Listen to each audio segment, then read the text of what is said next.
Ці чуе адміністрацыя Трампа голас беларускай грамадзянскай супольнасці, ці дэмакратычныя сілы неяк уплываюць на гэтае вызваленне палітвязняў і якая іх цяпер роля і задача, калі Вашынгтон і Менск кажуць пра паляпшэнне адносін і кантактуюць напрамую. Пра гэту я паразмаўляю з кіраўніком агенцтва еўраатлантычнага супрацоўніцтва Валерым Кавалеўскім. Вітаю вас.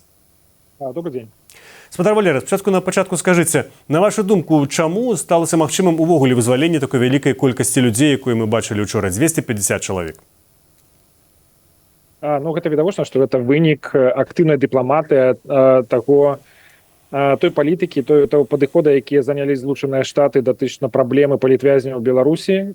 Яны перайшлі ад таго, каб размаўляць пра праблему, расказваць пра то, якія яны салідарныя з палітвязнямі, да практычных дзеянняў.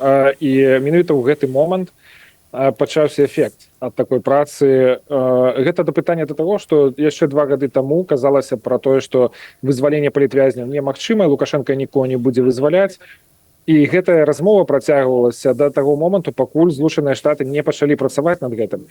Чаму гэта важна зрабіць такую выснову? Таму што зараз сёння такія самыя размовы вядуцца пра тое, што Лукашенка не спыніць рэпрэсіі ў Беларусі, але тут адваротнае пытанне. А хто-небудзь займаўся пытаннем спынення рэпрэсій ці не? Ці гэтая праблема па-ранейшаму застаецца проста прадметам для абмеркавання, але не для практычных дзеянняў? То бок можна сказаць, што адміністрацыя Дональда Трампа аказалася больш эфектыўнай у гэтым пытанні, чым адміністрацыя Джо Байдена. Я б не праводзіў такія паралелі, таму што сам перамоўны працэс паміж Злучанымі Штатамі і Мінскам пачаўся менавіта пры адміністрацыі Байдена. Ужо тады было зразумела, што вырашэнне праблемы з палітвязнямі Беларусі патрабуе практычных дзеянняў. Болей за то, былі вельмі сур'ёзная кампанія ад грамадзянскай супольнасці, ад праваабаронцаў, якія казалі, гэта тэрміновая задача, нам трэба рабіць нешта над гэтым для вырашэння гэтай праблемы з палітвязнямі, таму што людзі гінуць у турме, людзі губляюць здароўе. Было дастаткова інфармацыі з турам пра тое, у якіх умовах знаходзяцца палітвязні, як да іх ставяцца. Ну і таму эта кампанія, яна дасягнула свайго эфекту менавіта са Злучанымі Штатамі, якія вырашылі падтрымаць, якія вырашылі пайсці вось гэтым шляхам. Але сама размова, сам перамоўны працэс пачаўся пры Байдане. Да таго моманту, калі Трамп прыйшоў ужо да ўлады, гэты механізм размоваў паміж Мінскам і Вашынгтонам, ён ужо быў досыць добра адпрацаваны.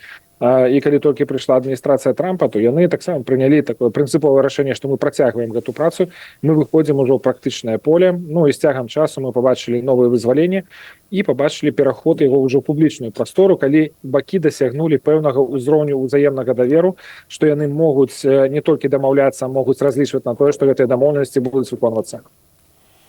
Тады чаму яны пры Байдане не выходзілі, палітвязні? Таму што перамовы пачаліся толькі летам 24-го года, ужо праз 4 месяцы Байден прайграў гэтыя выбары, ужо было не да таго. Гэта пра тое, што такія перамоўныя працэсы досыць адчувальныя і складаныя, як найбуйнейшая дэмакратія ў свеце Злучаныя Штаты і як дыктатура Лукашенка. Трэба час для таго, каб адзін аднаго зразумець, вымацаць нейкія варыянты вырашэння праблем, дамовіцца пра штосьці.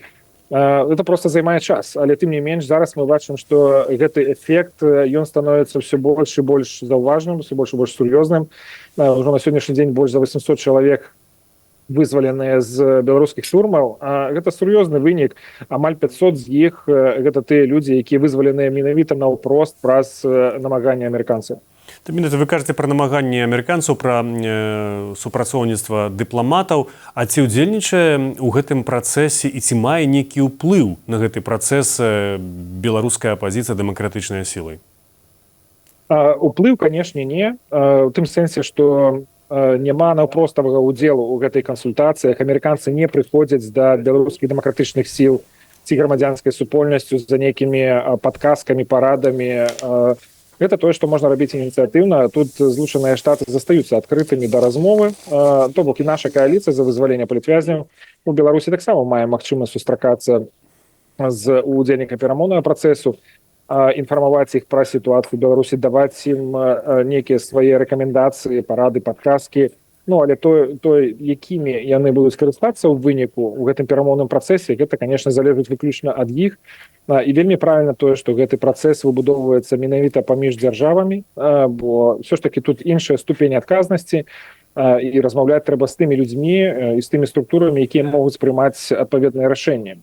Тут трэці бок будзе абсалютна лішні менавіта ў гэтым працэсе, калі два бакі ўжо дамовіліся і навучыліся размаўляць адзін з адным. Ну, Дзяніс Кучынскі, дарадца Святлана Ціхановская, учора ў прамым эфіры нашай трансляцыі таксама Рады Свабода з Вільні гаварыў пра тое, што Джон Кол размаўляў з ім за дзень да гэтага вызвалення, бо Джон Кол быў у Вільні. Пазней ён сказаў, што фактычна амерыканцы ў пастаянным кантакце з офісам Ціхановскай па гэтым пытанні. Дык тады навошта гэтыя, на вашу думку, кантакты? Што яны могуць абмяркоўваць там? Мне цікава, навошта Дзяніс Кучынскі пра гэта расказвае усім і кожнаму, і пасля, магчыма, для того, каб пасля атрымаць ад Джона Коула публічныя заявы пра тое, што ён размаўляе з прэзідэнтамі, то бок Беларусі і Злучаных Штатаў, это цытата, і ніхто на яго не мае ніякага ўплыву. Магчыма, Дзянісу Кучынскаму падабаецца, калі яго так прыніжаюць публічна раз за разам.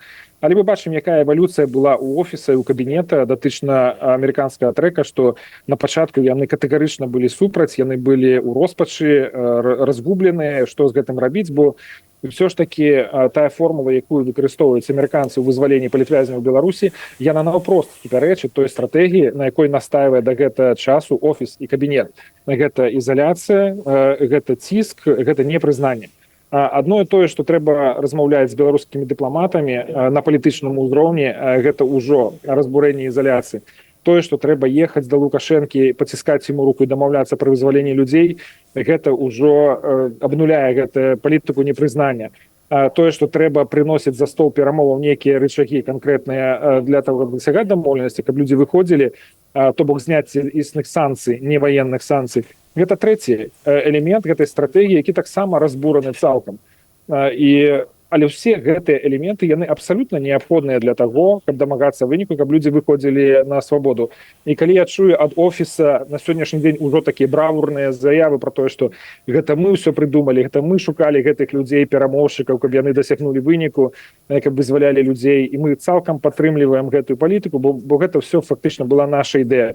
Ну, даруйце, я думаю, што тут любы, не толькі журналіст, а і звычайны абывацель можа правесці нейкія паралелі і сказаць, дзе тут правда, дзе тут просто выдумка, фантазія і спроба нацягнуць нейкую сітуацыю, прысабечыць просто тыя вынікі, якія гэтым людзям не прыналежаць ніяк. А хто, на вашу думку, складае спісы гэтых палітвязняў, которые вызваляюцца? Хто падсоўвае амерыканцам гэтыя імёны? Все ж такі яны не павінны іх асабіста ведаць гэтых людзей. І ў тым ліку я проста пералічу, што падчас вызвалення кожны з гэтага раунду вызвалення там все ж такі прадстаўнікі офісу, яны знаходзіліся там у амерыканскай амбасадзе ў Вільні, яны ўдзельнічалі, каментавалі. Да, удзельнічаць, каментаваць, стаяць на мяжы. Там стаяць і літоўскія дыпламаты, якія выступаюць супраць вызвалення, супраць, не супраць вызвалення, а супраць того, каб размаўляць з рэжымам Лукашэнкі. Ну, ўсё ж такі давайте мы будзем казаць, ёсць перамоўны працэс, а ёсць вельмі шмат людзей, якія ходзяць навокал і расказваюць пра тое, якое дачыненне да перамоўнага працэса яны маюць, уплываюць на яго і гэтак далей. Спісы, якімі карыстаюцца амерыканцы, гэта спісы праваабарончага цэнтра «Вясна». Гэта, скажем так, это тыя спісы, да якіх ёсць давер, яны супрацоўнічаюць з гэтымі арганізацыямі для того, каб зразумець, хто на сённяшні дзень прызнаны палітвязням, над кім трэба працаваць. У нас таксама ў нашай кааліцыі была сустрэча з перамоўшчыкамі, у тым ліку з Коулам у Вашынгтоне. Некалькі тыдняў таму і абмяркоўваліся гэтае пытанне, але гэта не павінна быць нейкім прадметам для публічнага абмеркавання, там абсосвання там ці што насамрэч паўплывае на Коула. Конечно, на Коула ўплывае выключна той мандат, які ён атрымаў ад свайго прэзідэнта. І ён абмяркоўвае гэты пытанне менавіта з Лукашэнкам. Так, ёсць розныя спісы. Ёсць спіс «Вясны», гэта самы агульны спіс. Ёсць гуманітарныя спісы, это тыя людзі, якія знаходзяцца ва ўразлівым становішчы. Ёсць спісы культурных дзеячаў, журналістаў, праваабаронцаў і гэтак далей. Часам яны пераклікаюцца, часам яны накладваюцца адно на адно. Але гэтыя спісы і кожнае гэтае імя абмяркоўваецца амерыканцамі з Мінскам, і ўрэшце рэшт рашэнне аб тым, хто будзе выходзіць, прымае сам Лукашенко. Менавіта ён з'яўляецца апошняй асобай, якая ставіць свой подпіс пад гэтымі спісамі. Там няма Кучынскага, там няма Франака Вечоркі, там няма Светланы Ціхановскай, якія суправаджалі б гэты працэс. Таму давайте будзем рэалістамі і будзем адсекаць гэтыя фантазіі раз і назаўсёды. Просто людзі, якія спрабуюць пэўным чынам прысабечыць зарабіць сабе нейкія палітычныя ачкі на гэтай справе. Менавіта таму кааліцыя за вызваленне палітвязняў настойвае на тым, каб гэты працэс заставаўся гуманітарным, дэпалітызаваным, каб палітыкі не лезлі ў гэтую справу, таму што яны заўсёды будуць спрабаваць нейкім чынам залезці ў гэты працэс, надзець яго на сябе і зрабіць выгляд, што нібыта яны штосьці некае дачыненне да гэтага малі. Я лічу, што трэба тут медыя таксама быць асцярожнымі з тым, што яны даюць сказаць сваім суразмоўцам у эфіры. Это просто піар на сваю ўласную карысць, не на карысць справе. Валерый, вы таксама сустракаецеся з замежнымі дыпламатамі, палітыкамі, вы шырока пра гэта пішаце ў вашых сацыяльных сетках, не толькі вы, а таксама людзі, которые з вами у розныя сталіцы падарожнічаюць. А тады які плён ад гэтых сустрэч, калі, напрыклад, вы сустракаецеся ў еўрапейскім звязе з рознымі палітыкамі, а Еўропа ўвогуле не ўдзельнічае ў гэтым працэсе вызвалення, дык навошта тады сустракацца з імі, або пераконваць, або тады інакш скажыце, а які вынік з гэтага? Да, сапраўды, добрае пытанне. Мы сустракаемся не толькі з еўрапейцамі, з амерыканцамі. Мы лічым крайне неабходным падтрымліваць гэту зацікаўленасць, каб амерыканцы адчувалі, што іх намаганні яны апраўданыя, што яны запатрабаваныя, што яны падтрымліваюцца таксама і грамадзянскай супольнасцю, не толькі палітвязнямі, не толькі іх роднымі. Што тычыцца наших поездок по Европе, по европейских столицах, то на сегодняшний день Европа займае пассивную позицию, яны назираюць за гэтымі намаганнями Злучаных Штатаў, але яны пакуль што не ўключыліся ў практычную справу. Яны фактычна аутсорсілі гэта ці дэлегавалі гэта Злучаным Штатам, так, пассивно, конечно, але робяць выгляд, нібыта гэта не еўрапейскі крызіс, а амерыканскі крызіс. Беларусь все ж таки еўрапейская краіна, а не краіна амерыканскага кантыненту. Таму для нас вельмі важная задача ўсё ж таки падштурхнуць, матываваць еўрапейскія краіны того, каб яны ўступалі ў гэты працэс, каб яны рабілі гэтыя практычныя намаганні, бо калі мы хочам, каб людзі як мага хутчэй выходзілі з турмаў, і тым больш, каб рэпрэсіі ў нашай краіне спыняліся, вельмі важна, каб еўрапейскія краіны таксама далучаліся да гэтага працэсу. І тое, што мы бачым на сённяшні дзень у публічнай прасторы, пра што гаворыць і сам офіс, яны гавораць, Злучаныя Штаты працягваеце рабіць, што вы робіце, але еўрапейскі звяз мусіць гэта не рабіць. Не рабіце, не далучайцеся, не далучайцеся да практычнай працы. Ваша справа гэта дамагчыся сістэмных зменаў у Беларусі. Ніхто не ведае, якім чынам. Найхутчэй гэта можа быць ідэя кшталту нацыянальная дыялога, які павінен прайсці паміж офісам, кабінетам і Мінскам з другога боку, без удзелу Лукашэнку. Карацей, тут вельмі шмат супярэчнасцяў, якія накідалі просто в одну кучу офісныя супрацоўнікі, без разумення того, што можа спрацаваць, а што не можа спрацаваць. Задача нашай кааліцыі дамагчыся таго, каб еўрапейцы паглядзелі на сітуацыю Беларусі не на як нейкую немагчымасць. Гэта немагчыма вырашаць тыя ці іншыя пытанні крызіса, а як на тое месца, дзе рашэнні крызіса магчымае. Але для гэтага трэба займацца гэтым, а не толькі размаўляць пра гэтыя праблемы, не толькі расказваць пра каштоўнасці, пра нормы, пра прынцыпы дэмакратыі. Трэба заказваць рукавы і займацца гэтай справай. І это тое, да чаго штурхаем мы, і это тое, ад чаго штурхае офіс, якія настойваюць на тым, што пазіцыю захаду трэба раскалоць па Беларусі, каб Злучаныя Штаты займаліся сваёй справай, а тым часам еўрапейскі звяз ніякай справай не займаўся. А ці канфліктныя галасы ўнутры апазіцыі па гэтым пытанні, які зараз вы агучылі, так? Напрыклад, па пазіцыі Еўразвязу, таму што офісы, кабінет яны заклікаюць захоўваць сапраўды санкцыі, каб дэмакратычныя змены адбыліся больш грунтоўна, не проста вызваленне, а ЗША нібыта проста вызваляюць. Ці гэта не шкодзіць гэтаму працэсу, то што вы гаворыце рознымі галасамі ўнутры апазіцыі, значна больш, не толькі вы і офіс, напрыклад? Так, безумоўна, это заўважаецца, і мы пра гэта адкрыта размаўляем. Нам задаюць пытанні, нас удакладняюць, як гэта суадносіцца з іншымі галасамі. Тут у нас ёсць заўсёды магчымасць для адкрытай шчырай размовы. Мы паказваем на тое, што мы не выступаем за палітычныя інтарэсы канкрэтных лідараў. Ці гэта Лукашенко, ці гэта Светлана Ціхановская. Абодва палітыкі, абодва спрабуюць нейкім чынам адстаяць свае палітычныя інтарэсы, захаваць свой статус, захаваць там нейкія рэшткі ўлады ці ўплыву. Наша задача думаць пра людзей. І гэта тычыцца, калі мы кажам пра палізняволеных, это канкрэтных індывідуумаў, канкрэтных людзей, ці калі рэпрэсіі, гэта таксама пра людзей. Але калі мы кажам ужо пра сістэмныя змены, мы гаворым пра інтарэсы грамадства, пра тое, што сёння баліць людзям. Куды хацела б прыйсці Беларусь, менавіта беларусы самыя, які там ёсць тренды у самой краіне. Пра гэта не размаўляюць у Еўропе, пра гэта не размаўляюць у Брусэлі, куды прыязджае раз за разам высокапастаўленая дэлегацыя з Варшавы, з Вільнюса, але ў іх ніколі няма нават спробы праінфармаваць пра тое, што насамрэч адбываецца ў Беларусі, якія ёсць пагрозы для беларускага суверэнітэта і што для гэтага трэба зрабіць. За мінула некалькі гадоў Брусэль абмяркоўваецца Беларусь толькі ў адным разрэзе. Якія новыя санкцыі за вайну можна ўвесці на нашу краіну? Але не абмяркоўваецца, напрыклад, пагроза суверэнітэту і незалежнасці Беларусі. Это просто тэма не існуе. Ніхто там не ведае, чаго хочуць Беларусі. Святлана Ціхановская гэта гаворыць, она все-таки агучвае дастаткова адкрыцця тэлеграм-канал, каб убачыць, або Twitter X на розных мовах.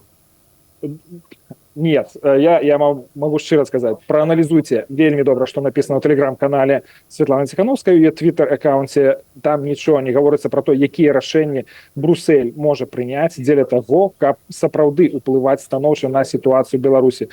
Ужо некалькі гадоў у Брусэлі не прымаецца ніякіх рашэнняў, якія маглі б сапраўды спрыяць вырашэнню крызісу ў Беларусі. Валер, у нас вельмі мала часу, скажыце, якія вы прапанавалі б? Мы кажам пра тое, што еўрапейскі звяз павінен на сённяшні дзень займацца практычнай справай, пачынаць гэты дыялог з Мінском. Дыялог у гэтым сэнсе становіцца інструментам уплыву, той неабходнай прыступкай дзеля таго, каб выяўляць праблемы, абмяркоўваць гэтыя праблемы і думаць пра тое, як іх вырашаць.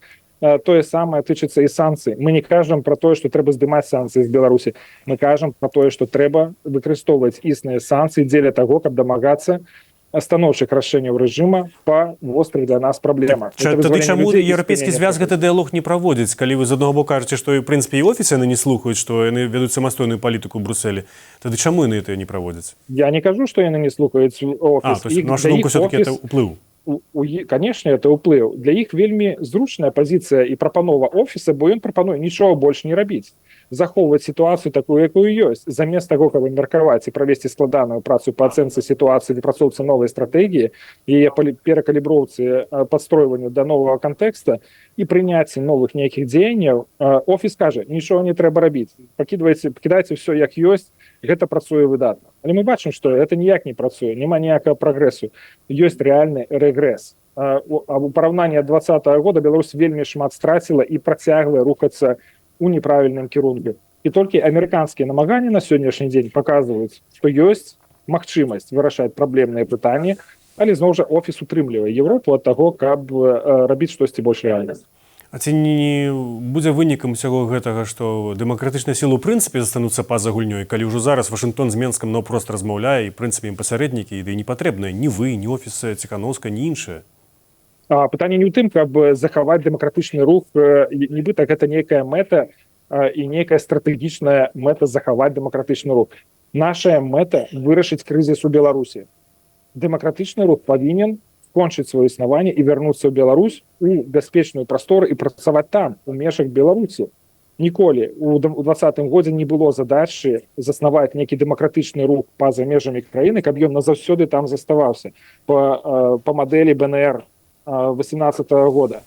Нашая задача вырашыць крызіс у Беларусі, вярнуцца дадому і працягнуць гэтую працу ўжо ў нацыянальных межах. Я пра гэта таксама казаў прадстаўнікам офіса, што у дэмакратычнага руху і у кожнай гэтай палітычнай структуры павінен быць дзень, калі яны скончаць сваё існаванне, таму што яны скончылі сваю працу. На сённяшні дзень такой задачы я не бачу. На сённяшні дзень я бачу, што офіс, кабінет і іншыя зацікаўлены ў тым, каб працягнуць сваё бясконцае існаванне, але невядома для якіх мэтаў. Ці яны вырашаюць нейкія задачы, ці проста вырашаюць задачу самазахавання. Дзякуй, вялікі Валер, у нас 20 секунд, таму трэба развітацца. Гэта быў Валерый Кавалеўскі з агенцтва еўраатлантычнага супрацоўніцтва. А для вас у празе працаваў я, Дмітрый Гурневіч. Дзякуй за тое, што былі з намі. Бывайце і заставайцеся са свабодай.